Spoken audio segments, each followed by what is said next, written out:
Hello and welcome to Greenshoots on Founder India, where we get up close and personal with founders of startups to understand the genesis, the expansion, and the future growth plans of their startups. I'm Anisha Nayar Dhawan, and on the show today, we have Ashwin Sivakumar of JugularSocial Group joining us. Thank you so much for joining us, Ashwin. Thanks, Anisha. Pleasure is mine. Looking forward to talking to you. Ashwin, from biochemistry to nearly signing up for a PhD to starting Juggler Social, your career has tracked, the extremes. So, when you started Juggler Social, were you confident of having taken the right path? Thanks, Anisha. Interesting question. Yeah, I'm glad that someone asked this question. So I come from a generation which was at the inflection point, right? I mean, the convergence of digital, healthcare, biosciences was all happening in silos. I mean, it's right now we're at a time where we talk about data science, we talk about healthcare, we talk about clinical areas all converging together in functions. So I was at a time where I was wanting to converge areas like information technology, data science, with in context to healthcare, and my training was in bioinformatics. So I think that's how the whole journey started. I think I being trained in bioinformatics, I had a very strong background in data science with respect to healthcare. I wanted to bring in the context of creativity and marketing into the scheme of things. That's how my journey in digital business started, right? For me, it's like different pieces coming together, bringing in the depths of understanding some of these segments. And actually, Juggler Interesting was a journey to institutionalize. I would say my worldview of how healthcare, digital business should be shaping up, how marketing can influence customer experiences, patient journeys, and then that took me to the journey of starting Juggler Social. And since then, I think healthcare is obviously. I mean, it keeps coming back because of the strong background in that space. But we went across. I mean, Juggler's journey was to to ensure that digital business as a sector is perceived in a way of improving customer experiences for three areas. One is traditional businesses, actually, and then the second part is to be able to partner with digital ventures to be able to create new customer experiences, and also agency lines. I mean, because agencies are areas where different niche skills like content, performance, creativity, all these things comes together. So we groom a portfolio of agencies. So it's been a long journey. It's now, I mean, I feel like, I mean, it's gone on forever. So it's like it's the 12th year of operations right now. But I just keep telling that we're very much in the startup phase in many ways, because for sort of addressing the problems or opportunities we are going after, 10 years is sort of the beginning of life for new age consulting businesses like mine. No, but 12 years is a long time. And Yes. during the time you've understood the business. But when you started Jugular Social, you were perhaps at a four. You took this up after having, thought in your mind that I'm going to have to give up something, right? Yeah. Was there a particular trigger point for you to say, I'm going to go for this? Yeah, I mean, it's interesting, right? I mean, there are two genres of entrepreneurs. I mean, one genre of entrepreneurs goes after an opportunity or a particular vertical kind of going into a scheme of things, and it creates an opportunity. And there are this other genres of entrepreneurs who kind of try to see if they can institutionalize a worldview. I mean, both are right in their own perspective. So I come from the second thought school, where if you have a worldview of wanting to see a certain way of not a business line, a customer experience or an innovation to come out, and you're strongly committed to it, you make things happen. And that was the genesis. I mean, it was difficult. I mean, what we had to give up that time was obviously, in fact, in our journey, I think both the founders are husband and wives. Is my partner Aparna, who's the other, the more improved and the more important version of the co-founding team. So I think both of us are in this journey together. So it's just a very difficult decision, because I think you're putting everything at stake, right? And that's while it's been very difficult. It'll be interesting to talk about what are the nuances of bootstrapping. When should you be able to take the plunge? And it's more about it's not a question of can you succeed. It's about what is the time frame you have to actually to make things work. That's one area. And the other thing is like what's the fuel in the tank in terms of what's the cash flows available, and how is the customers reacting to what you're proposing in terms of the vision for them. And so in a way, I think we have been looking at Jugular in a very strange way as a campaign, right? I mean, every 3 years, especially in the digital industry, it's like a campaign because things change, customer experience changes. I mean, we've seen that with COVID, right? I mean, Hmm. no one would have predicted the landscape to come, Yeah. but then how do you respond to changes actually the way things are. So I think for us it looks like a very long campaign. I think that's the way I see it. But Ashwin, given your background, Yeah. is that, and you said that you had a worldview for which you wanted to, to fulfill this dream that you had. So I Yeah. want to understand that, is this the reason why healthcare clients feel so safe with you because of your background, or is there something else at play? Right. I mean, and there are two sides of it. I think our healthcare clients feel the comfort factor that they're dealing with a domain expert, right? I mean, one can have a niche in specific domains, but having a background in example, if you have to understand things like search engine, social networks, social graphs, there's a lot of data which goes into it. There's a lot of science in understanding customer behavior. So that's one area which is converging for us, and then deep background in the domain itself, right? It goes beyond a generalist view. It's a domain expert's view. So that kind of created the initial trust to kind of go beyond the usual, to be able to add a lot more depth to the practice, and that gave us a niche in doing what we need to do. So we had stickier clients, and to be able to evolve more immersive business models with them, co-innovate, and things like that.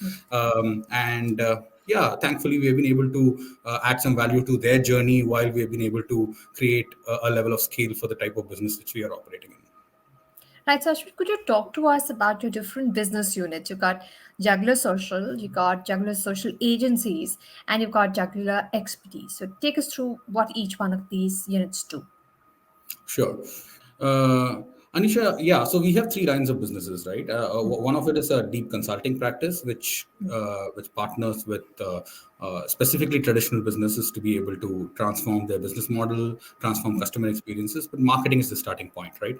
Because data, customer insights is something which will help prioritizing transformation cycles. So we specialize in that. I think we would like to see ourselves as somebody who led this space of using marketing and data as a starting point for transformation, which is otherwise perceived as technology as a starting point, right? So that's one big line of business for us. I think that's our uh, I would say that's our key niche. And then the second line of business is a new stream of agencies which we are grooming. It's because now what we are seeing is in the last, especially in the last 5 years, there are niches evolving, right? From influencer marketing, how content is perceived, how performance marketing is perceived. So we are kind of grooming niche agencies, so to speak, so in different genres of digital.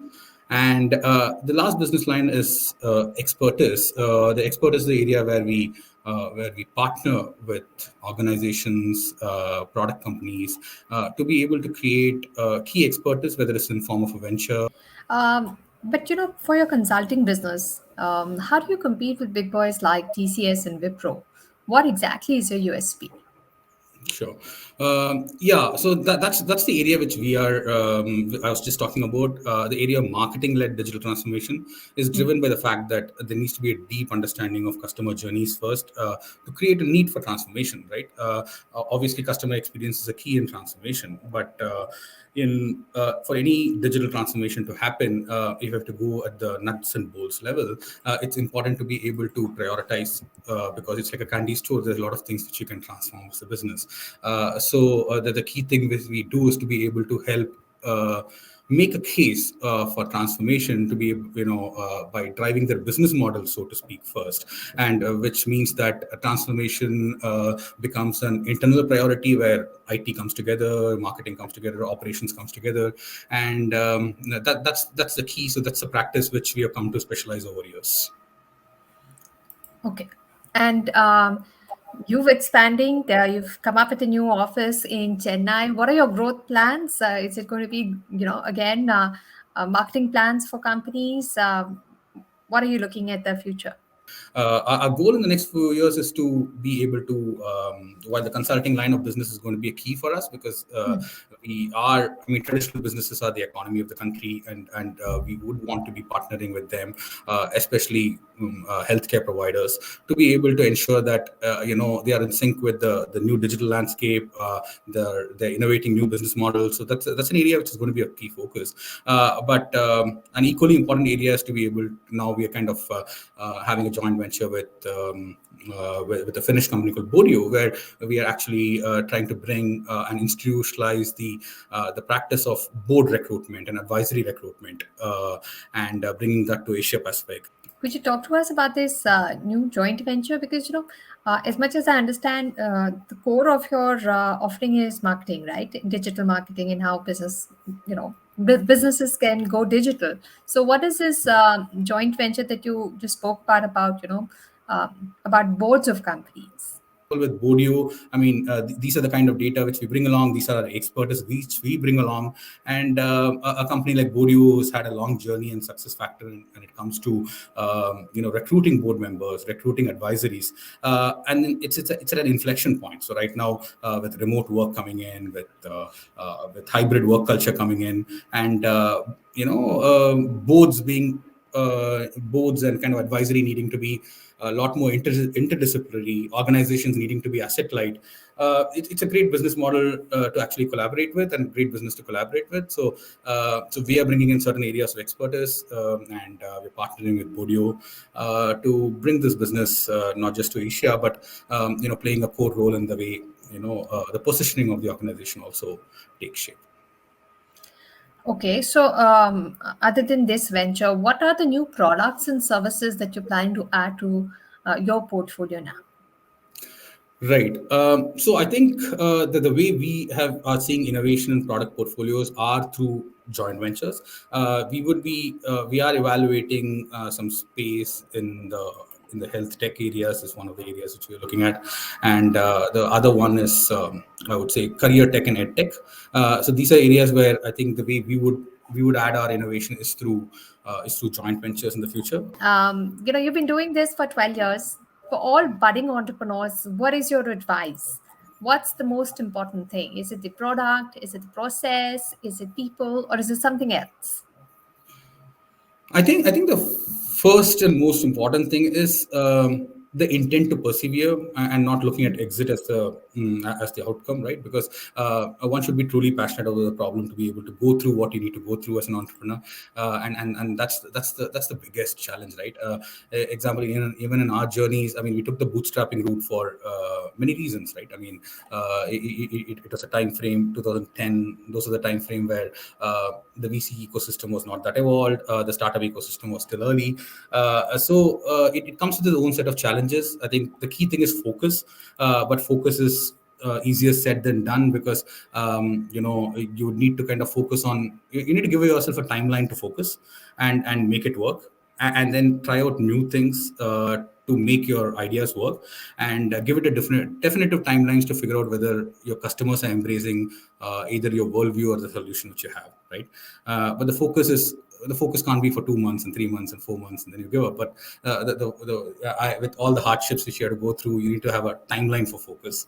And then the other side is to be able to have a penchant to persevere. So look at creating small milestones, small wins, to keep yourself motivated. Each of the small wins will help you go after the next milestone which you have, right? Yeah. All right, Ashwin, thank you so much for joining us on Founder India to discuss the journey of Jugular Social and the growth plans that you have ahead. Here's wishing you all the very best with the joint ventures. Let's hope you are able to fulfill all the goals that you have set out for yourself. Thank you for joining us. Thanks, Anisha. Pleasure. Thanks so much. All right. Thanks so much. So that's a wrap on this episode of Greenshoots. We'll be back with another conversation with one more founder soon. Stay tuned, we'll be back with more.